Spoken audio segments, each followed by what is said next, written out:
fidedignidade e validade. Independentemente dos instrumentos de medida, sejam eles escalas que medem atributos físicos, ou testes de papel e lápis que medem atributos mentais, os bons testes são tanto fidedignos e válidos. Utilizando estas duas qualidades como critério, vamos nos reunir ao Dr. X para examinar se seu teste sobre anatomia dental é um bom instrumento de medida. Como primeiro passo, vamos considerar brevemente medidas no sentido físico. Ao medirmos o comprimento de um mesmo dente com uma régua e com um paquímetro, obtemos resultados diferentes. Obviamente, nesta situação, uma régua é inapropriada, uma vez que precisão é uma exigência de um bom instrumento de medida. Os dois aspectos de fidedignidade de um teste são seu grau de precisão e sua consistência. Em matéria de precisão, você lembra como, comparada ao paquímetro, a régua falhou na obtenção de uma medida precisa? Agora, a mesma régua, em outras situações, poderia ser usada na obtenção de medidas precisas. De forma semelhante, o exame final do Dr. X pode ser impreciso numa situação, mas ser bastante preciso para o habitual propósito de atribuir notas do curso. Pode, entretanto, não ser suficientemente preciso para detectar quaisquer diferenças entre João, Marta e Carlos, que não estão em igualdade quanto ao seu conhecimento de anatomia dental. Agora vejamos um exemplo do segundo aspecto de fidedignidade: a consistência. Esses dois juízes produzem medidas consistentes. Cada um deles classificou o cachorro da direita como o melhor, o do meio em segundo lugar e o da esquerda em terceiro lugar. Comparando no campo da odontologia, João e André usaram um paquímetro para medir o comprimento de uma série de dentes. Seus resultados uniformes indicam que eles também conseguiram, através de uma série de medidas, alcançar o segundo aspecto da fidedignidade: a consistência. A consistência de testes de lápis e papel é geralmente julgada por um de três métodos: teste-reteste, formas paralelas ou método das duas metades.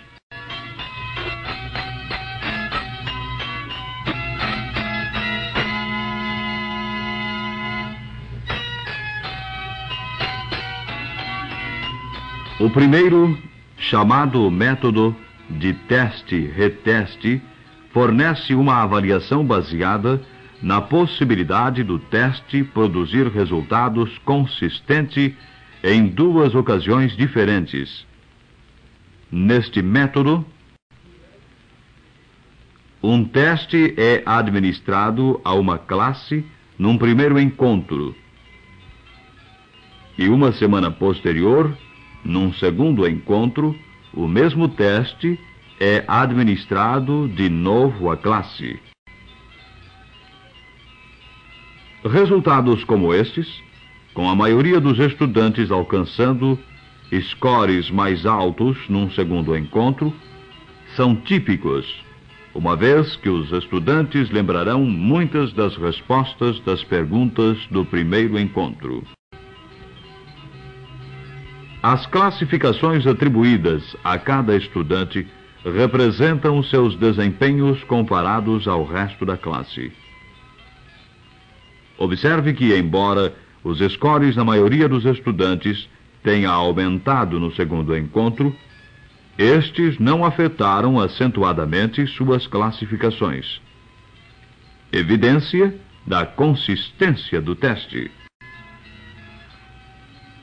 Um teste fidedigno classificará os estudantes aproximadamente na mesma ordem em duas aplicações do teste. Para calcular um coeficiente de correlação da ordem de classificação, a consistência de um teste pode ser estabelecida matematicamente. O procedimento está descrito no seu manual de exercícios. Um coeficiente de correlação descreve a relação entre duas variáveis. Por exemplo, há uma relação entre a renda familiar e frequência de visitas ao dentista. Um coeficiente de correlação pode ser usado para descrever esta relação. Existe uma perfeita relação positiva entre variáveis numa situação como a seguinte. Quando o tempo fica mais quente, o mercúrio sobe. Assim, como à medida que o tempo fica mais frio, o mercúrio desce. Então, a correlação entre graus de calor e a altura do mercúrio é +1. O inverso é verdadeiro, onde existe uma perfeita relação negativa entre duas variáveis, como afiada e força. Quanto mais afiada a agulha, menos força é necessária. Assim, a correlação entre fio e força é -1. E quando não existe relação entre as variáveis, como entre a altura dos estudantes e seus scores nos exames, a correlação entre as variáveis é 0.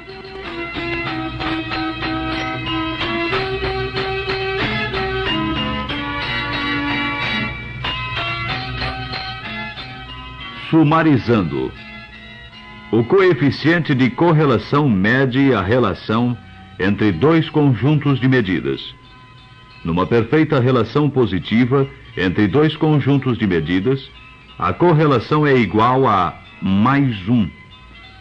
Numa perfeita relação negativa entre dois conjuntos de medidas, a correlação é -1.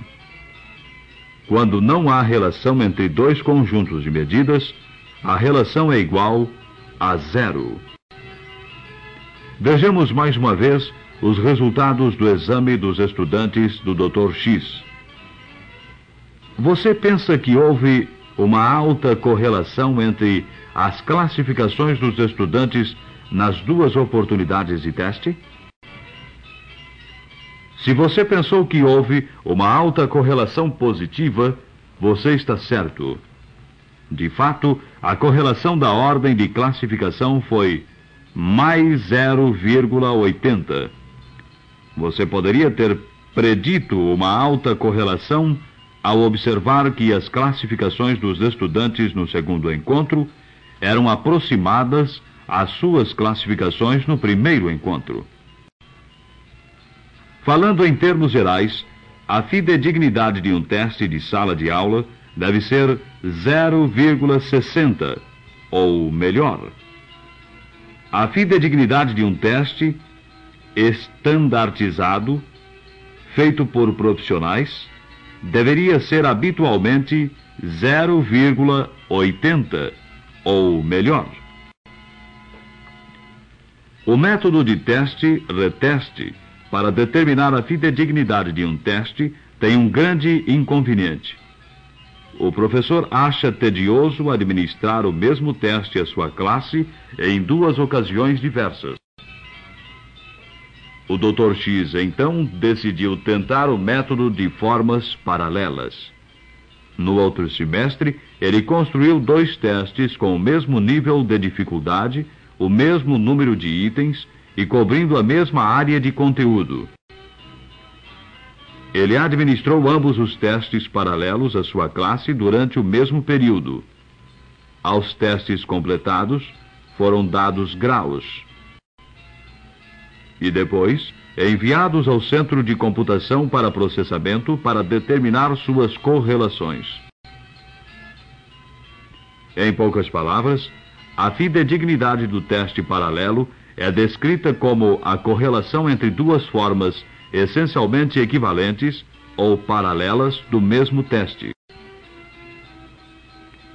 Mas o Dr. X ainda não ficou satisfeito com o método das formas paralelas. Ele sentiu que o tempo que ele levou para construir 2 testes paralelos poderia ter sido utilizado com melhor proveito. Assim, ele conversou com o assessor pedagógico que lhe sugeriu o uso do método das 2 metades para estimar a fidedignidade de seu teste. Este método requer que a classe realize apenas um teste em uma ocasião. No semestre seguinte, o Dr. X administrou apenas um teste. Após ter avaliado os testes, ele listou os scores alcançados por cada estudante nos itens de números ímpares e nos itens de números pares. Do Centro de Computação da Universidade, ele obteve a correlação entre os scores dos itens ímpares e itens pares. Esta correlação é uma estimativa da fidedignidade de cada metade do teste. A fórmula de Spimmer-Brown é usada para estimar a fidedignidade de todo o teste. A fórmula e uma explicação de sua utilização está contida no manual de exercícios.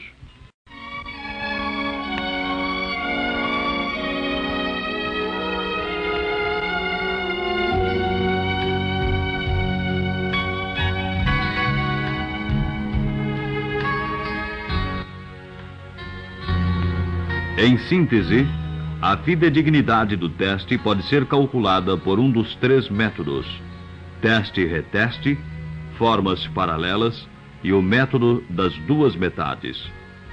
Especialistas em testes frequentemente usam todas as 3 abordagens para estimar a fidedignidade do teste. O método das 2 metades é o mais prático das 3 abordagens para professores. Foi afirmado que um bom teste é fidedigno. Um bom teste é também válido, isto é, mede o que se propõe a medir. Assim, agora vamos discutir os conceitos de validade do teste, que incluem validade aparente, validade de conteúdo e validade de predição. Suponha que o Dr. X use uma régua para medir o comprimento de sua mesa. Sendo um homem de firmes convicções, o Dr. X não tem dúvidas de que a régua, de fato, mede o comprimento da mesa. Nesta situação, a régua é um instrumento válido de medida.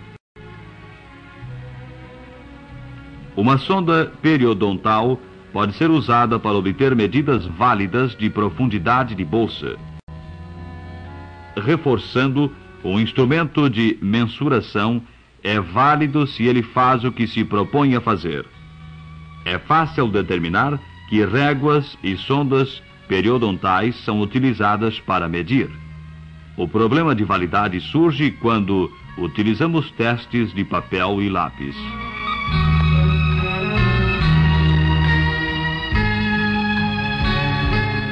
Você acha que esse teste é válido? Nós não podemos dizer o que mede apenas olhando para ele. À primeira vista, dir-se-ia que este teste parece medir alguma coisa sobre o conhecimento de um estudante em anatomia dental. Deste ponto de vista, o teste do Dr. X tem validade aparente. Esse teste tem validade aparente. Parece medir destreza manual. Compare a escultura em giz com o teste do borrão de tinta. O teste do borrão de tinta não possui validade aparente. O teste de escultura de giz possui validade aparente. De todos os conceitos de validade, a validade aparente é a menos válida. Experiências têm demonstrado que um teste que parece ser válido pode não ser realmente válido. Assim, vamos examinar uma melhor abordagem para estabelecer a validade do teste. Para possuir validade de conteúdo, um teste deve dar adequadamente uma amostra do curso. Deve capacitar o professor a determinar se os estudantes alcançaram os objetivos do curso. Para assegurar a validade de conteúdo, o professor deve preparar os objetivos do curso e um esboço do conteúdo do curso antes de elaborar o exame, e deve usar tanto os objetivos como o esboço para desenvolver uma tabela de especificações que tenha dimensão de conteúdo e dimensão do comportamento.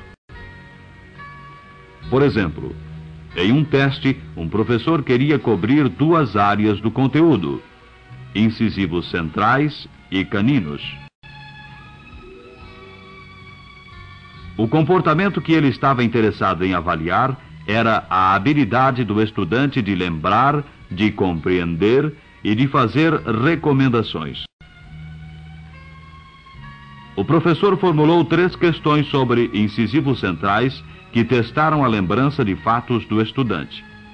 Ele formulou 2 questões sobre o tópico de caninos que testaram a habilidade do estudante em fazer recomendações apropriadas. Um completo quadro de especificações auxiliou o professor a elaborar um teste que exemplificou adequadamente os objetivos do curso, e seu teste teve validade de conteúdo. Algumas vezes os professores esperam até o último minuto para construir um teste. Tipicamente, o professor inclui um número demasiado de itens em um tópico porque foi fácil inventá-los, e esquece de elaborar itens sobre outro tópico importante. Se o professor faz este erro, seu teste não terá validade de conteúdo. Alguns testes podem ser usados para predizer o futuro comportamento dos estudantes. Os testes que podem ser usados para este propósito possuem validade de predição.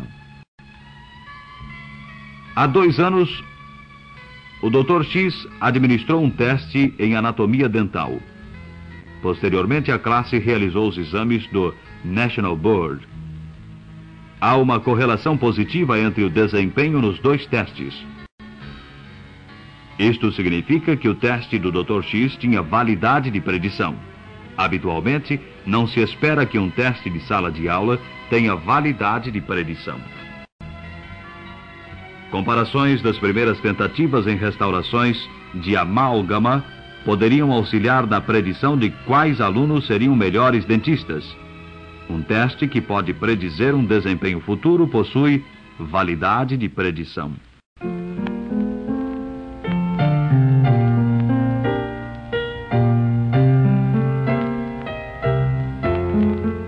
Discutimos até aqui 3 tipos de validade: validade aparente, validade de conteúdo e validade de predição. Vamos examinar a relação entre fidedignidade e validade. A fidedignidade é o fundamento da validade. Se um teste não é fidedigno, não pode ser válido. O Dr. X possui um relógio.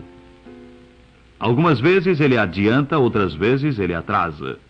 O relógio não é fidedigno, e visto que raramente mostra a hora certa, seu relógio não é um instrumento válido de medida.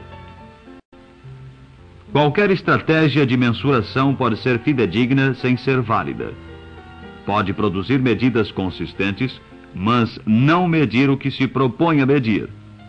Pode medir consistentemente a coisa errada. Um bom teste é fidedigno e válido. Ele produz medidas consistentes. Ele também mede o que se propõe a medir. Ele atinge o alvo e o atinge consistentemente. Para sumarizar, Lembre que fidedignidade significa precisão e consistência. Os 3 métodos para estimar a fidedignidade do teste são teste e reteste, formas paralelas e método das 2 metades. Para a validade, a pergunta a fazer é: o teste mede o que se propõe a medir? Os 3 tipos de validade são validade aparente, validade de conteúdo e validade de predição. Para um teste ser válido, ele precisa ser fidedigno. Um teste pode ser fidedigno sem ser válido. Para que os graus do seu curso sejam justos e significativos aos estudantes, seus testes devem ser fidedignos e válidos.